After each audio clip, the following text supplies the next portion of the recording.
Hello, today we're going to be talking about master keying on a deadbolt cylinder. I have already pulled the cylinder from a 371 deadbolt. What you'll need to know in master keying is the master key number. Here it is 87867. The owner's key number is 21443. Master shimming is just simple math, and we'll get into that when I actually do the master keying portion. We're going to start with the cylinder here by removing the tailpiece and cap from the original cylinder. We're going to retain this off to the side. I'm also going to remove the pin and the spring. Using my plug follower, I'm going to slide the plug off of the cylinder, discarding the original pins and the key. Taking the owner's key first, putting it into the cylinder plug, we are going to key to the code that you see for the owner's key,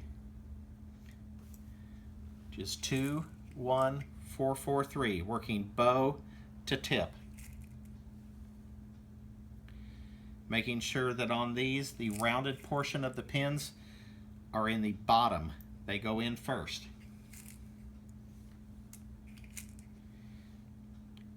When you're done, just like any keying job, your pins should be flat across the top of the cylinder plug.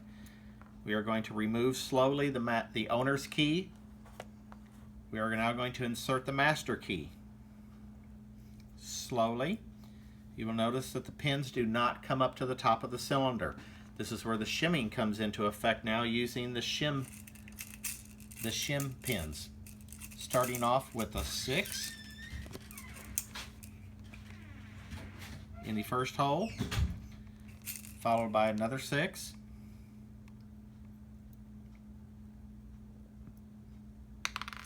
sometimes these shims are a little hard to put in, but they will go in.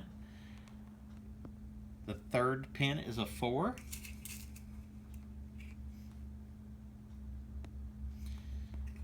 The fourth is a 2, which is a very small shim. Sometimes it's easier just to kind of set that on the top and let it fall into the spot.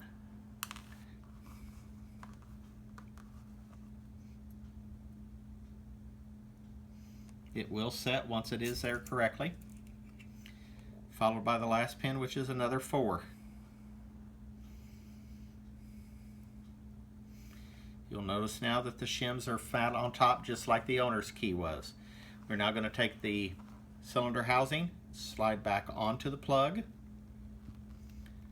slowly working over the pins towards fully seated. You'll notice that I can turn the key. I'm going to remove the key to avoid exploding the cylinder, reinserting the spring, the pin spring and the pin, then reinserting the cap with the tailpiece in it. Again, putting this on to where it is snug, and then backing off just a touch to avoid the drag, and making sure that the pin has engaged into a tooth. I can now take the owner key and test it to make sure it turns, and again taking the master key and turning it.